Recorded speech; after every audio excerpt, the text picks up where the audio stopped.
Can you get started? Okay. So welcome to the second session this afternoon. And the theme of the session is climate change, adaptation, and community disaster resilience. We will share lessons from CCA project in Asia. We have a keynote speaker, Professor John Twick, honorary professor from University College London. Are you online? You're there? I am. I'm here. Where I cannot see you. Where are you? Oh yeah. Oh yeah. Now I can see you. Okay, I can't see you, but anyway, it doesn't matter. Yeah. So please welcome him with a big round of applause.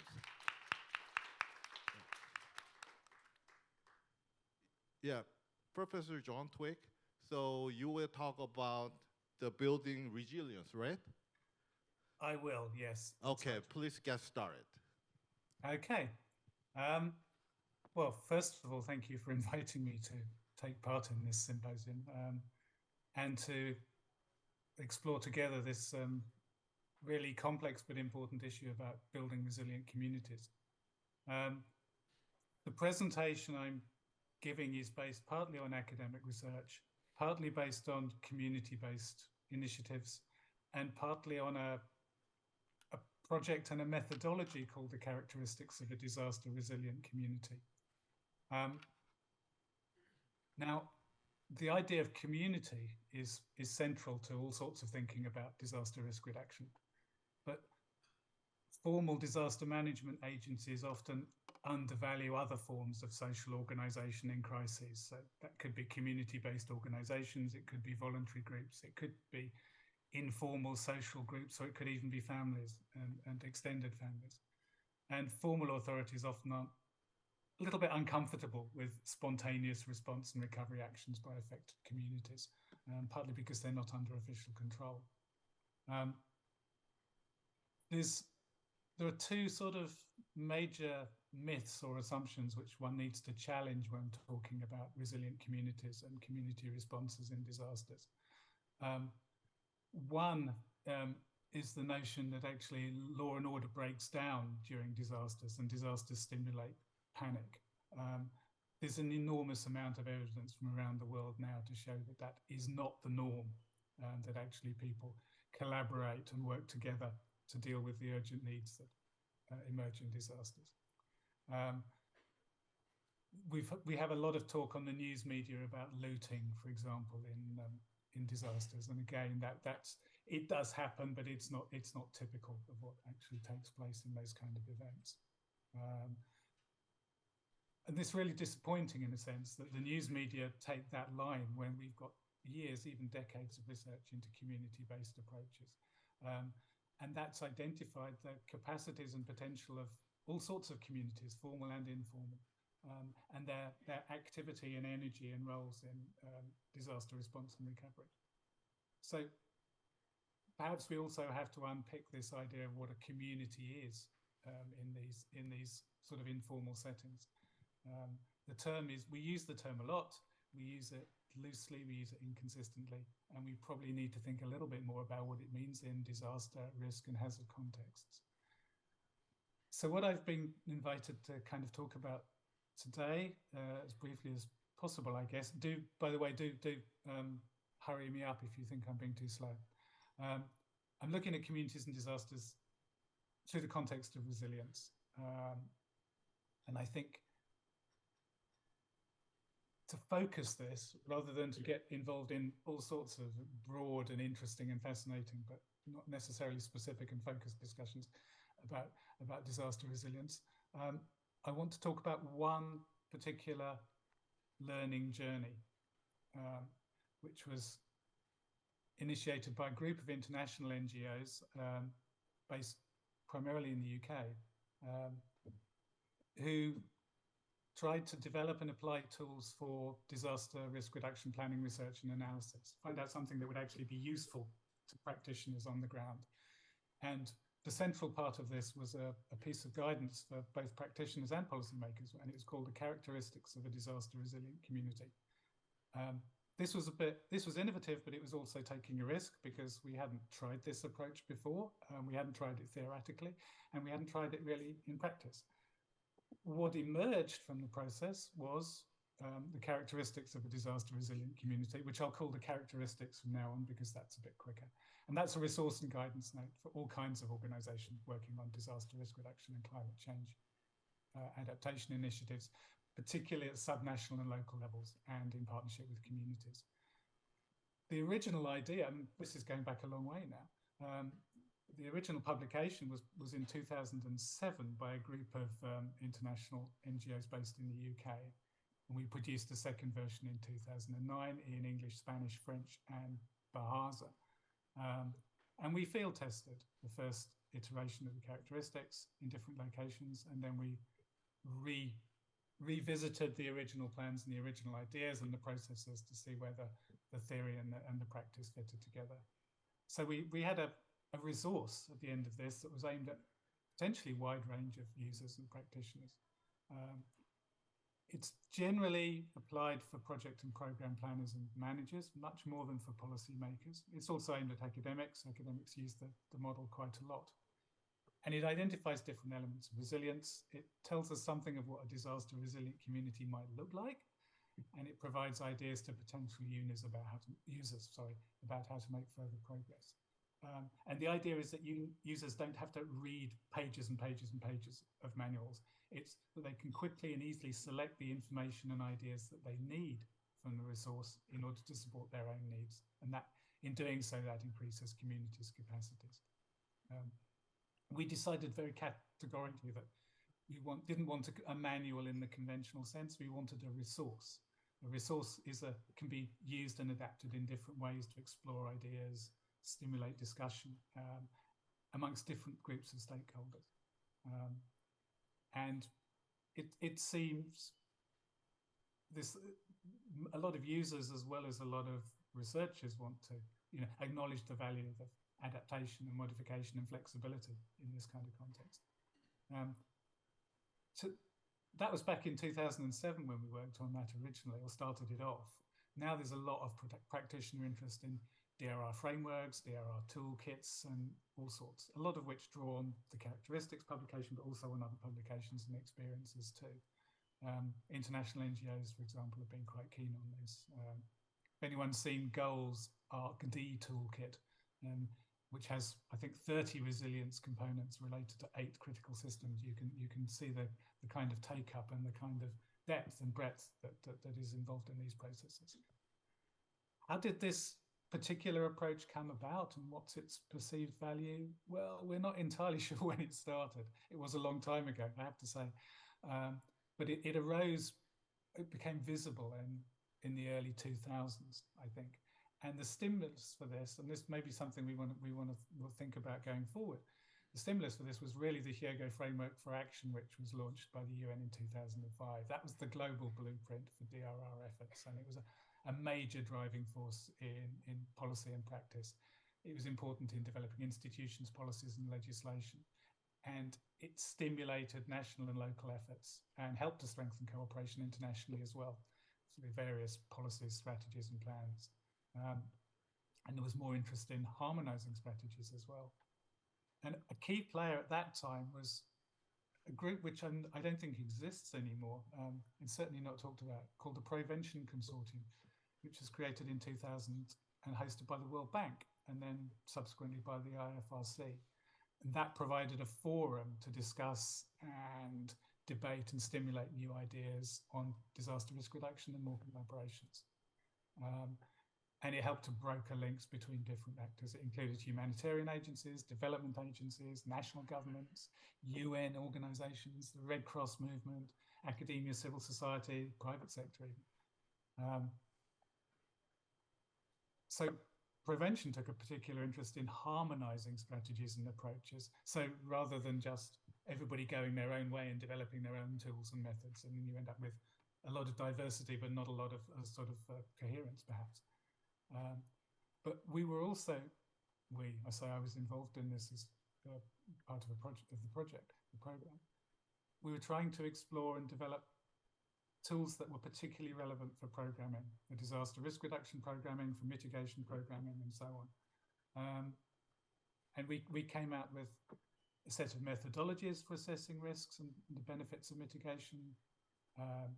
We had an initiative which explored different tools for mainstreaming DRR, and that looked at quite a wide range of methods and issues. So we looked at project cycle management, programming, economic and environmental appraisals, vulnerability analysis, sustainable livelihoods approaches, social impact and health impact assessment, logical frameworks, and so on.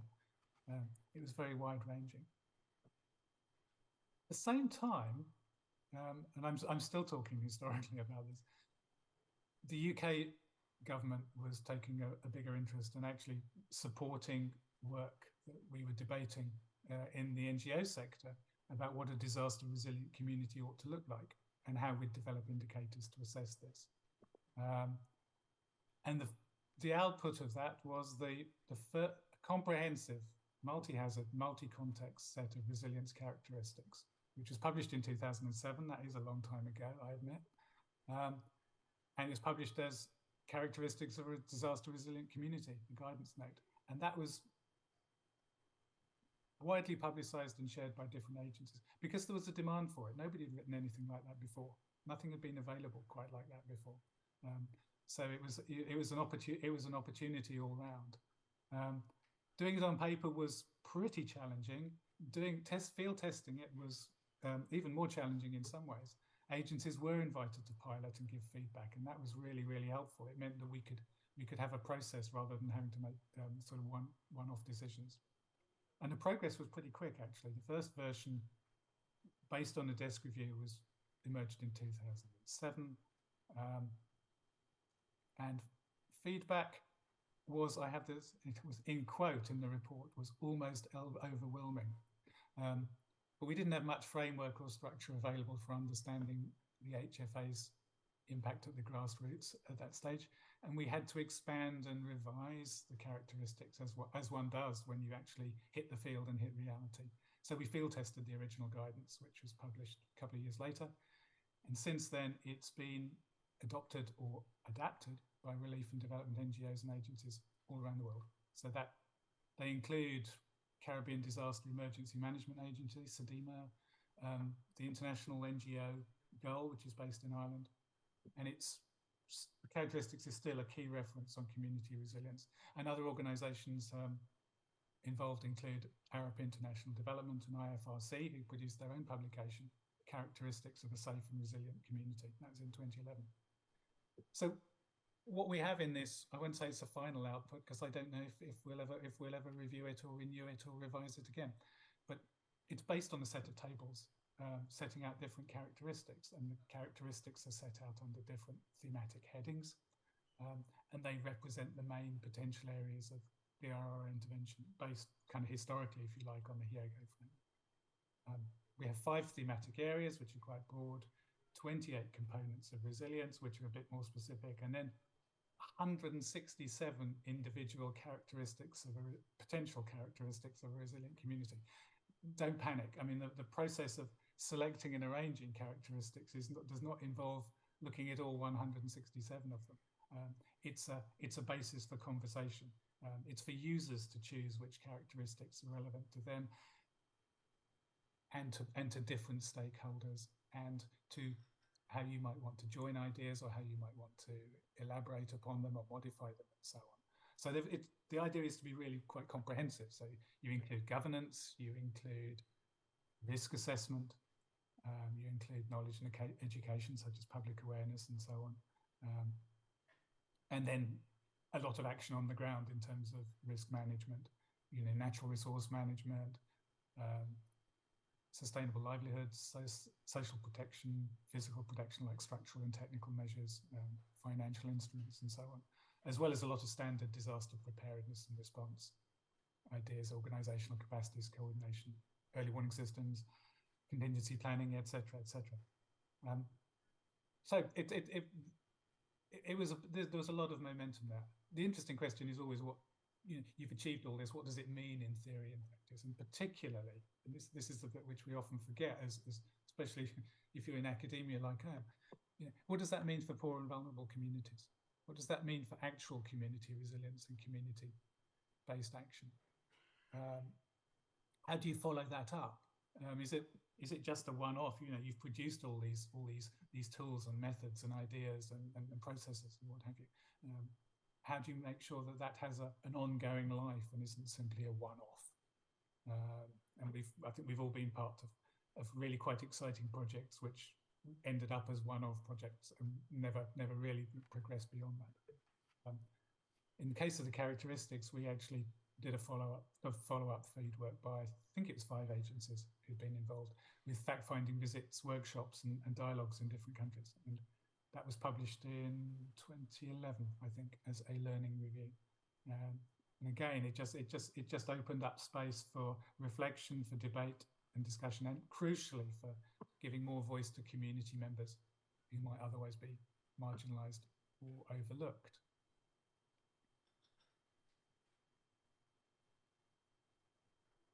We obviously tried to contribute to the evidence base in general, and the approach we used was peer review. So each of the agencies involved offered up lessons from their own work for discussion. So there was a lot of ongoing debate. We wanted to find out what worked well, what the challenges were, what issues were relevant, etc. And we reviewed a very large number of reports, case studies, research papers, etc. And we didn't hurry the process. I mean, that's often a problem for programs and projects in the field, that deadlines are so tight and budgets are so squeezed that you don't have time to identify and explore key themes and issues over time. You don't have time to modify. That's something which I think all of those who are involved in resilience and DRR programming need to be aware of.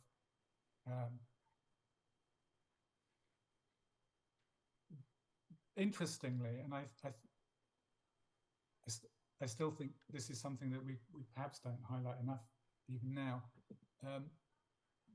The learning we got from these processes revealed that vulnerability and capacities analysis, VCA, is a really powerful catalyst and tool and process for revealing and exploring and addressing power relationships in DRR programs. And the more participatory that VCA process is, the more empowering it is in different contexts. And it can be a key entry point for targeting interventions, mobilizing communities, supporting partnerships, even though creating and maintaining partnerships can be challenging in practice, especially if they're multidisciplinary. So at this point, I would definitely make a renewed plug for the importance of vulnerabilities and capacities analysis, which is much more socially driven and people driven and community driven, and perhaps a bit less directed and controlled and managed by formal agencies. We also learned, I think, from these experiences that if you're going to support vulnerable and marginalized groups in risky and hazardous environments, you can't do that as a one-off action. It has to be a systematic process. Throughout a project, I wrote in my notes, but it's more than throughout a project. It's beyond the project. You have to design and develop and create collaborations and structures that are going to last and that are going to endure, and that's really, really important. We still tend to be much more prisoners of the project mentality. You do a project and it lasts for X months or X years or something like that, and then you move on to something else. This has to be something that's much more of a process and a movement, I think. And in particular, I think this is one thing we've all learned probably from our experiences, and I noticed that in the conversations yesterday. We need to pay much more attention to community structures and local power relationships, and to issues of inclusion and exclusion, to try and prevent certainly marginalization, or at least to mitigate it. So, and we need to remember that different stakeholders have different needs. They have different priorities. They have different urgencies, and we need in order to be credible with communities, we have to accept that. So we were quite clear at the end of this process, you can't just work through one-off interventions to ensure inclusion and participation. You have to have a systematic and ongoing approach. And that requires agencies and support agencies, big agencies and small ones, to look much more closely, much more systematically at the community structures and power relationships when addressing disasters, threats, and other risks. And we need to put more emphasis probably on facilitation rather than just implementation of projects.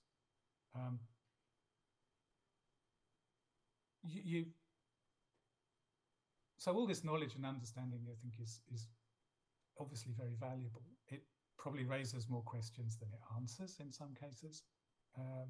We have this persistent question at the bottom of it all: what exactly is a community in different contexts? And that's almost an impossible question to answer properly, because every actor, every situation, every context is distinct, and so are the relationships between those different actors.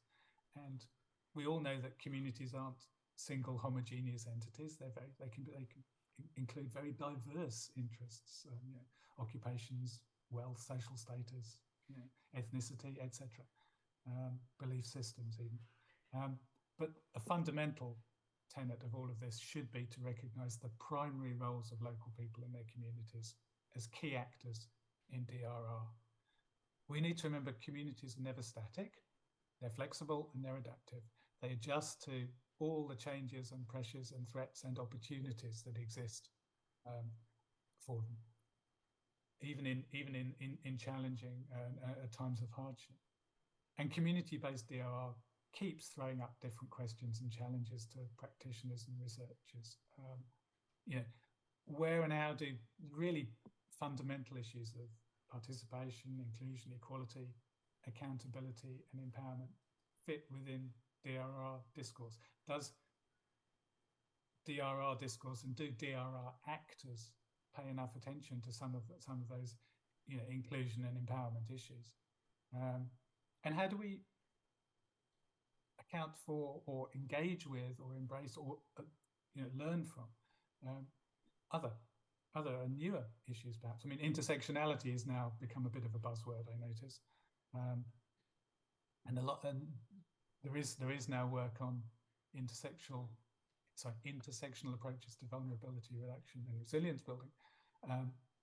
Is that likely to be I think it's an important area to look at. Will it last, or is it just an agency or an academic interest? So I've probably given you far more questions than answers, and that's because I'm being honest. I think it's good to ask intelligent questions, even if you don't necessarily have the answers to hand. Collectively, we can provide answers to a lot of these questions. We've come a very long way in understanding what disaster risk reduction and resilience building mean in community context, but I believe there's still very much to be learned. I mean, I learned a lot in the presentations yesterday about DRR in community context, and I think the more we learn and share, the stronger we will be in being able to support resilient communities and other supporting agencies. Okay, and I think that's probably my time has run out. Yeah, so right. Thank you very much for listening to me. Thank you so much, Professor John Twigg. Please thank Professor John Twigg with a round of applause. Well, next we have two invited speakers, and there's a small change in the order of the talks. First, Dr. Adriana Keating will present, and then Dr. Kantuan Vu will present later. So there is a small change, please keep in mind. And we would like to invite the Dr. Adriana Keating. She will talk about what she learned and where she were heading to. And she worked with several collaborators, Professor Yun Jung Yang and Chandra Son and Fom On. So please welcome her with a round of applause.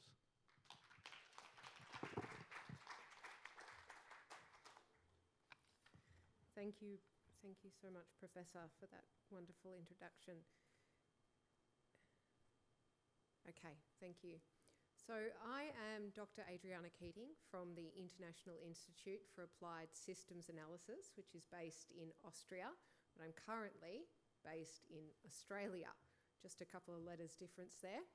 And today I'm going to be talking about some work that I've been doing with some wonderful colleagues who are here today, Professor Yunjong Yang and my colleagues from Habitat for Humanity Cambodia, Sun Chantra and Phun. They're the guys who've been doing the work on the ground. And Yun and I have been working with them in an action research project. Action research involves researchers working alongside practitioners.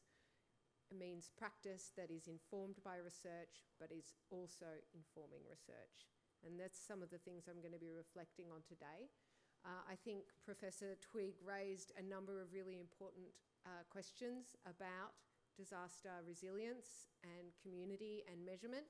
And the measurement framework that I'm going to be talking about today has been highly influenced by John's the characteristics of a disaster resilient community. So I wanted to acknowledge that as well. So I'll start by talking about the context of the project that we've been working in.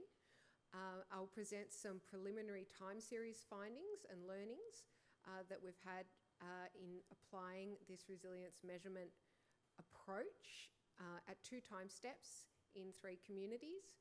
I'll talk about the ongoing actions being implemented by Habitat for Humanity Cambodia, and I'll reflect on the process and look forward to the next step in this research practitioner partnership. So the context of this project sits within what we call the CCK project, which is Enhancement of Climate Change Resilience and Income of Prek Long Community People in Cambodia. So this project runs for 3 years and is supported by the Community Chest of Korea via the Hankook University. And it's targeting 7 villages, approximately 2,500 households. And its objectives are to support community members to access safe and secure houses, safe and secure against climate change impacts, so we're looking at climate change adaptation, and for target groups to increase their income and income diversification, and all that coming together to support climate change adaptation. You've got a map there and a little picture taken by my colleague, Professor Yang. Just to give you an idea about the context, these communities are located on along the river in the Battambang province of Cambodia. And the research element of the project is supported by the Korean NRF, and this is using the Flood Resilience Measurement Framework, Flood Resilience Measurement for Communities framework to assess community resilience in 3 of the 7 villages, and then use that information to inform the design of activities and to use it for advocacy, and then to take another measure down the road, which we've now passed that point as well, to see how resilience might have changed in the communities over the time period of the project. Again, here's some wonderful photos from Habitat for Humanity Cambodia, working with communities towards community disaster resilience. As you can see, we're talking about small villages in very rural area of Cambodia. They're primarily rice farmers and are highly exposed to flooding. So they've got a lot of experience and a lot of adaptations around flooding. That's one of the things that we discovered. As you can see, one of those houses there is on stilts. But with climate change increasing the frequency and severity of extreme weather events, together with urbanisation and infrastructure landscape changes, they're witnessing their risk is growing. So here are the 3 villages, Bak Amrek, Dorn und and Bakrote. These are 3 of the 7 villages. We looked at all the villages and decided to select these because they were similar and because they were willing to work on this project. So that way we could do the assessment and see any differences in the impacts depending on the projects. This is the flood resilience measurement for communities, FRMC, resilience measurement framework that was used. As I said before, this was the original version of this was inspired by John's characteristics of disaster resilient community. That was back in 2013 when we designed the first version of the tool. It had 88 indicators. This version of the tool that we use here has a much more manageable 44 indicators of resilience. It has now been revised for a 3rd time, and the new version, I must say, has 52 indicators of resilience, but that's okay. The way we define community flood resilience, I think it's really important to go back to the foundations, because the way in which we define community flood resilience really drives the indicators that get included in a measurement framework. And so we define it here as the ability of a community to pursue its social, ecological, and economic development and growth objectives while managing its flood risk over time in a mutually reinforcing way. That's a big mouthful. I could sit here for about 20 minutes unpacking that definition. But what it means is thriving in the face of flood risk, particularly flood risk that is increasing. So a community's development, however they define that, whatever their goals are, for communities, for households and for individuals, is not derailed by flooding, by ongoing flooding. So how it works is it's a fully integrated web-based mobile app system. The user, which in this case was Habitat for Humanity Cambodia, sits down and sets up the study. They allocate data collection to their field workers. The field workers go out with their mobile phones and they collect the data from household surveys, from focus group discussions with community, and from key informant interviews. Then all that data is sent back to the system, and then together we sat as a team, researchers and practitioners sitting together, and we looked at that data and we compared it to the indicators, which are called sources of resilience. And we assigned a grade from A to D for each of those indicators. So at the end of the process, what we had was 44 grades across the 44 indicators. But more importantly than that, the indicators are split into across the 5 capitals. So we're not just looking at economic indicators or physical capital indicators. We're looking at social capital. That's the biggest indicator group in the framework. We're looking at human capital, physical capital, yes, financial capital, and really importantly, natural capital. And so in this way, we can have all these different elements that we think are really important for strengthening community flood resilience, and we can compare them apples to apples. A lot of times we know that the social and governance aspects of resilience strengthening are really important, but from a donor perspective, they're really difficult to take a photo of. Am I running out of time? No. Okay. I thought, wow, I've really let it go here. From a donor perspective, it's really important that we can measure the intangible and the social and the human elements of community resilience right next to the tangible things that you can take a photo of, like a dike. The system supports the user to explore the data and analyse the results along different lenses. You can see here it produces graphs and helps the user explore the results, because if we're talking about a disaster resilience measurement framework that's being used by practitioners, they don't have the time, necessarily the expertise, to be doing in-depth analysis. So the more you can support that analysis and help them understand the results, the better. And here are the baseline results from the 3 villages. And as you can see, we have quite a lot of, we have quite a lot of C's and D grades, which is not to be, which is not unexpected, considering the fact that we're looking at rural, poor communities in flood-prone Cambodia. The results don't differ too much, which is also not to be expected, considering they're close to each other and they're quite similar demographically.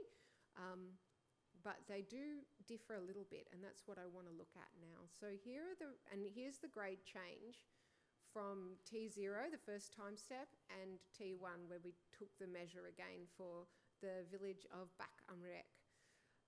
What I want to highlight here is that social capital increased due to community participation in flood resilience actions led by the project, and also support for the commune level committee for disaster management from the project. So this is looking at the way in which what's happening at the village level is impacted by what's happening at the commune level, the importance of governance there. Physical capital also increased over the time period, which was not very much, just over a year. This is because Bak Amrek's a little bit closer to the town, and so its physical capital development was impacted by government decision making. So we need to be able to pick up the whole context of what's going on here, not just what's going on within one particular project. A new building of a secondary school was added, and in a flood-safe location, thankfully. Otherwise, physical capital resilience probably would have gone down. Financial capital declined in all three villages over the time period, and this was because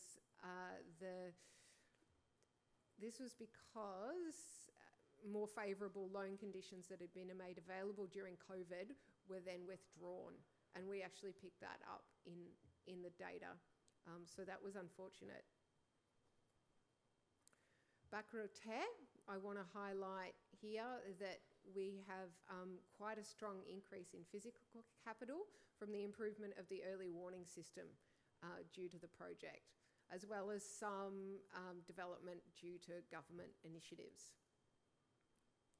In Don Und, we saw that human capital increased quite a lot over the short project period as a result of disaster resilience training by the project with NRF support, as well as some government awareness campaigning.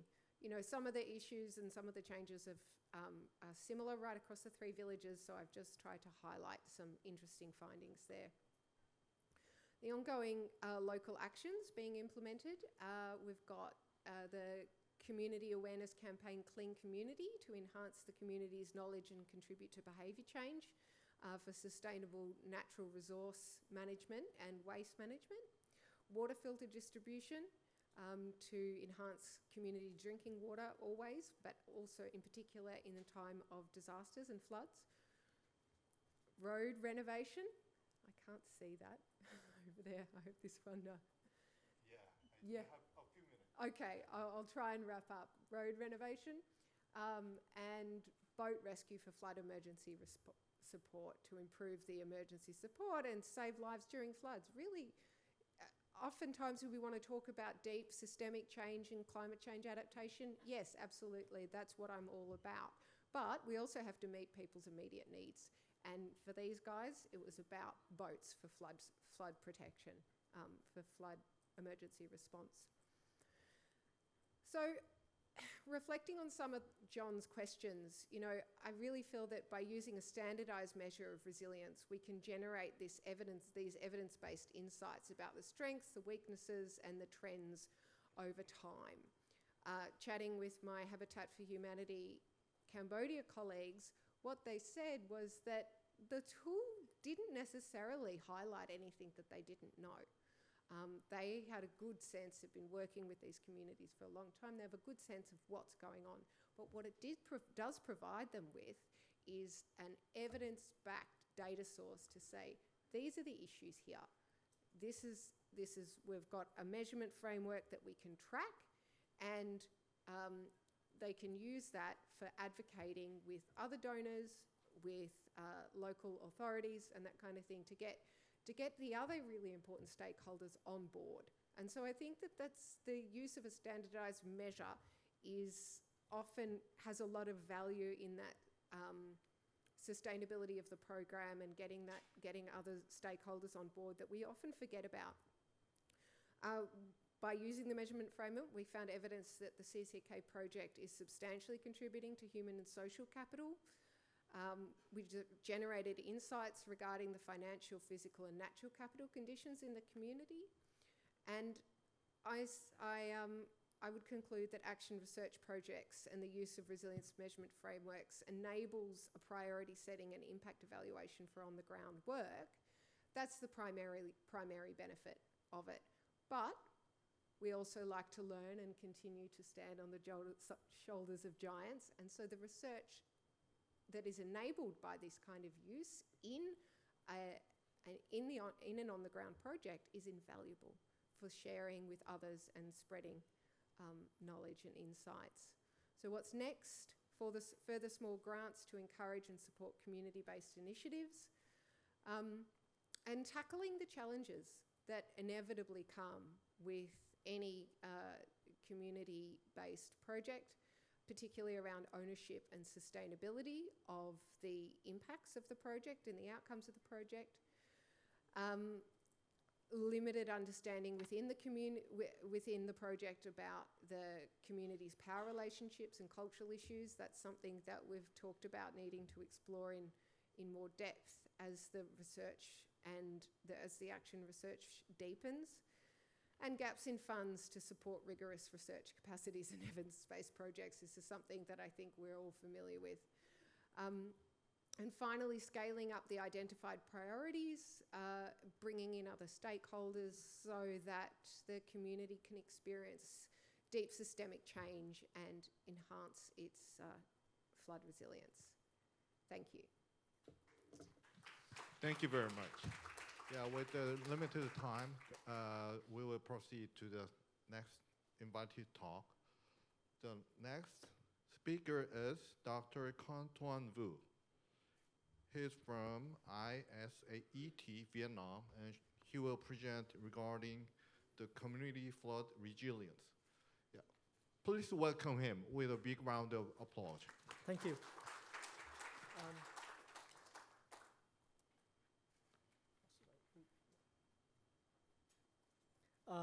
Good afternoon, everyone. Again, my name is Tuan from ISAET in Vietnam. ISAET is a non-profit organization working both on research and development.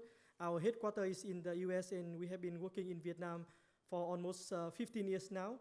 So today I would like to share with you some of our reflection and insight based on our community flood resilient project in different communities in Vietnam. So basically we use the same framework at the FRMC framework that Adriana presented, but we approach the project a bit differently. So we are not going at a research project, but at a kind of combination between research project, DM planning, working with the local government, and also using the result for advocacy. And the main idea behind that is because we believe that we should try to find ways to combine between research, policy, and practices. That is, I think, also related to some point that we have we heard from the first presenter, but also from our second presenter. First, a bit about the context. In Vietnam, we are working in 12 communities, of which 7 are urban and peri-urban communities, and 5 are in the rural areas. And these communities are located in different parts of Vietnam, but mainly in the central coastal region and in the Mekong Delta. And for this project, we are working with different actors, not only local communities, but also local disaster risk management agencies, research organizations, but also even like urban planning organization or national government agencies. I'm not going to talk about the framework because we already heard in our second presentation. I'm going straight to the key findings. I'm not also talking about the specific and direct result from our project, but it's more about the finding and insight we get from the result, the assessment result in our project. So first, we found that our communities are facing with more and more frequent and unpredictable extreme events, and both the government and communities fail to address this kind of situation. They have a lot of experience dealing with flooding, but they often rely on historical information or historical trend to prepare for flooding. But now flooding is becoming more and more unusual. For example, in 2020, our communities in the central Vietnam had to deal with 5 consecutive flooding within a month. And it's not just about flooding, it's also about other hazards. And in the same year, some flooding just happened before some major typhoon. So how can the government and community prepare for that? Or like last year, some of our communities had to deal with big flood in the middle of the dry season. And everyone was surprised, both the government and communities. The other thing is that when people talk about disaster risk management, reduction, or climate change response, they often talk about the natural or climate aspect. But we found that they are much more than that. The risk and vulnerability to flooding of our communities are shaped not only by climate change or increase of rainfall, but sometimes even more by non-climate factors like urbanization,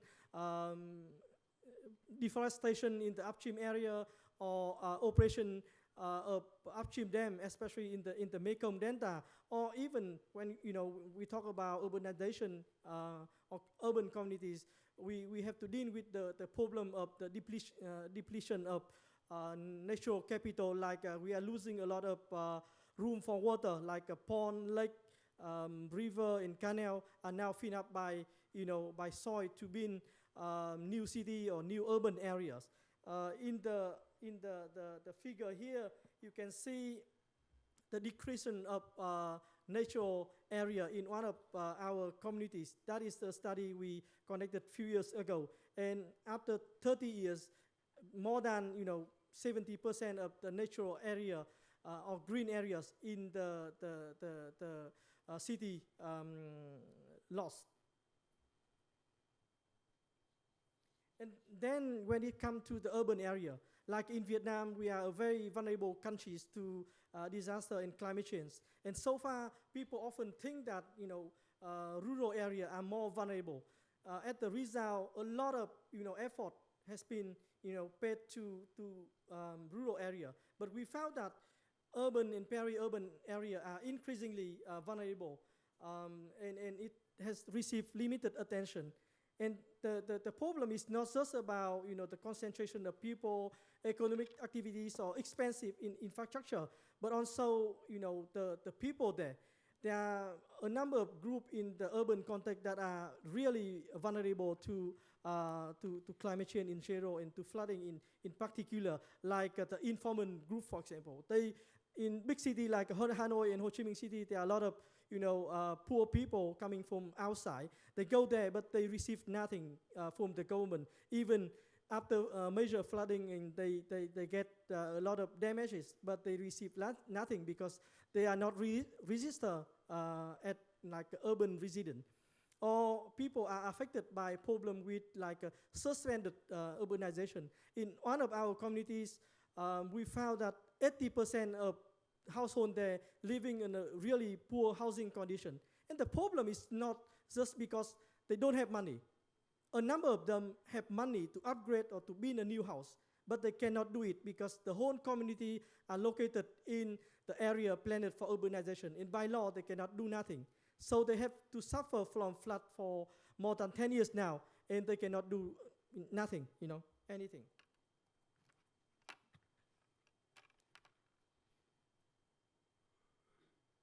And actually, here is some example about the impact of non-climate factor. I don't have time to go deeper, but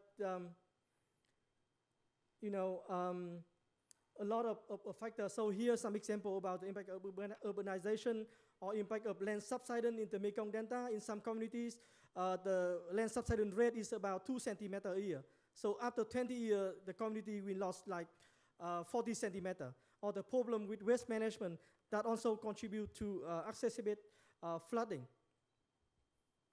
And then, there's this example, the graphic here showing, the differences between rural and urban. The orange one is the capacity of the rural communities, and green one showing the capacity of urban communities. And surprisingly, the rural area are doing better than urban communities. So you can see that the problem is not just about flooding, rainfall, or climate change, but there are a lot of other, non-climate factors. It means that, and many of these factors are rooted beyond the community boundary, even at the city level or even at the national level. Meaning that when we want to support communities, we need to go beyond community physical boundary for our assessment, but also for our intervention. Sometimes we need to work with the national government to improve some problem at the community, or we need to improve, urban planning in the city to support some specific group. The other thing is we need to really understand what are the main driver of risk and vulnerability and address this problem, and not just about looking at, for example, being a new and bigger drainage system or higher dike. I mentioned about the impact of urbanization. I mentioned about the impact of land subsidence. I mentioned about the impact of the poor management of urban waste. All these factors need to be addressed when we want to work on flooding. The last but not least important point is about the need to be prepared for unexpected situation. We have a lot of capacity and experience dealing with normal flooding, I would say. It means that the flooding that happened, that follow the historical trend and pattern. But now, things is changing, both because of climate change, but also because of, social economic development, urbanization. So we need to really prepare for that, so that we can better dealing with, uncertainty. I have some example about, the intervention that we are doing in the countries, from the local level, community level, to provincial, city level, but also to the national level. I don't have time to talk in depth about it, but I'm happy to talk later if someone are interested. Thank you for your attention. Yeah. Thank you, Dr. Kanton Fu. So I think that we are on time. So yeah, we are concluding this session, and I really appreciate all the very good attention from the audience. Thank you very much. Thank you.